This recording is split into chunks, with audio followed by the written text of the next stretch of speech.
오늘은 제 카페에서 VIP 정보, 즉 유료 정보에 해당되는 부분들을 일부 공개를 해볼게요.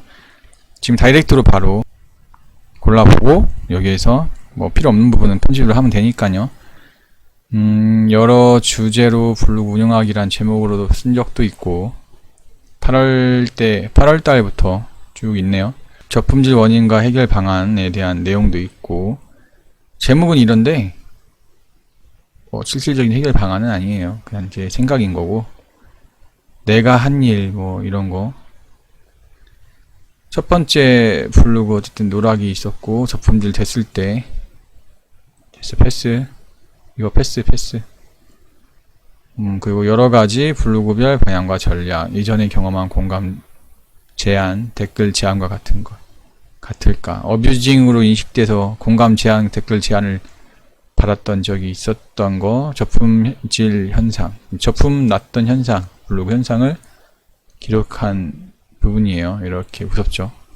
1000명이 되든 방문자 수가 급감을 해버렸고 이런 키워드로 해서 이거는 쿠파스용으로 작성했던 블로그예요. 그리고 쿠파스 관련해서 계속 저품질도 겪고 뭐 이런 페널티 받지 않도록 해야 하는 여러가지 생각을 했던 행적들을 글로 남겼었어요. 블로그 테스트별, 테스트 결과, 오래된 블로그인데 다시 글 쓴 것, 저품 먹었던 것, 신생 블로그, 이렇게 해서 내용도 써본 적도 있고, 이 내용들 다 썼는데, 하나만 볼까요? 블로그 저품 먹었다가 글 삭제 후 2달 된 블로그와 신생 블로그 비교, 데이터 노출은 이렇게 썼는데, 결론부터 말하면은, 회복 불가능했어요.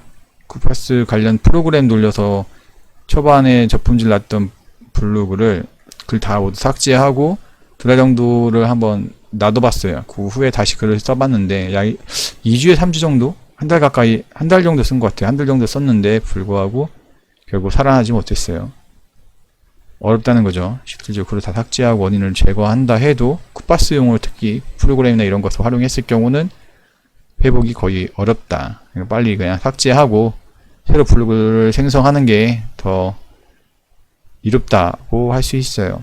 블로그 CPA와 링크 때문인가 이런 하여튼 원인에 대한 건 여러 가지가 있겠죠. 링크에 대해서는 여러 가지 아직도 의견이 분분한데 저는 일단 개인적으로는 내부 링크, 즉 네이버 자체에서 소화되는 카페나 블로그 내에서 다시 다는 링크 같은 경우를 제외하고는 외부로 빠지는 링크는 다 페널티가 부과된다고 생각해요. 글 복사 붙여넣기 이 부분은 이미 다른 분이 강의를 올리셨기 때문에 영상으로 잡으셨기 때문에 중요한 건 아닌 것 같고 글 복사에 다시 붙여넣을 때는 재가공을 하는 것이 좋아요. 유사문서에 빠지지 않으려면은. 그리고 키워드 띄어쓰기 중요성 이 부분 한번 볼까요? 예전에 쓴 글인데 9월 8일 날 제가 썼던 글인데 그때 모더너나 관련해서 의학 관련된 글을 썼죠. 보았을 때 보면은 이 띄어쓰기가 때로는 크게 상관이 없는 경우도 있지만 어떤 키워드 같은 경우는 이 띄어쓰기 하나로 주의 결과가 달라지는 경우가 꽤 있더라고요. 모더나 3상 결과 여기서 볼까요?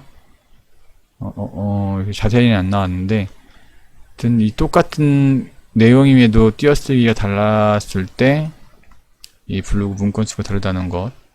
그리고 만약 키워드 같은 거 조회를 만약에 했어요. 어떤 여러가지 사이트가 있잖아요. 웨어리즈 포스트라든지 기자드라든지 이런 블랙키위 이런 데를 통해서 키워드 검색을 조회를 했을 때 블로그에서 직접 한번 다시 그걸 쳐서 확인해 보는 게 좋죠.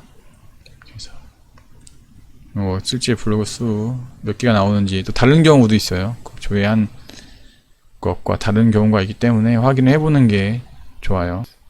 체류 시간 이 부분은 이미 알고 있죠. 체류 시간이 정말 중요하다. 부분들 글 포스팅 할 때 꼼수 하나 이거 한번 볼까요? 포스팅 할 때 꼼수라기보다 이미 아는 분들은 알고 계시고 이게 또 100% 이렇다라고 말하기는 어려워요. 경험에 의해서 나온 부분이니까.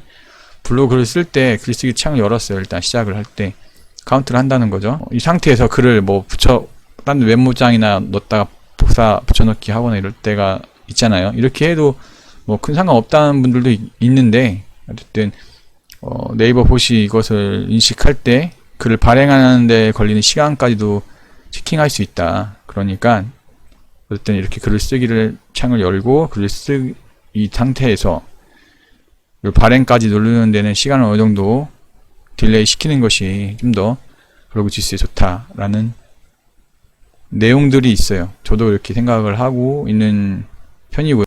혹시 아닐지라도 이렇게 하는 것이 좀 맞죠. 믿져야 본전이라는 생각도 들고요. 이것만 한 번 더 보고 영상 마칠게요. 일단 신생 블로그로 오래된 블로그와 경쟁해서 이기는 방법, 가끔 고수분들이 툭툭 던지는 말들도 있고, 오랫동안 블로그 운영한 분들이 하는 말들도 있고, 저희 경험치에서 나온 이 내용도 또 일치하는 부분도 있는데, 결과론적으로 보면은 신생 블로그로 오래된 블로그, 즉 생성일자 오래된 블로그를 어쨌든 이기기란 쉽지는 않다가 제 생각입니다.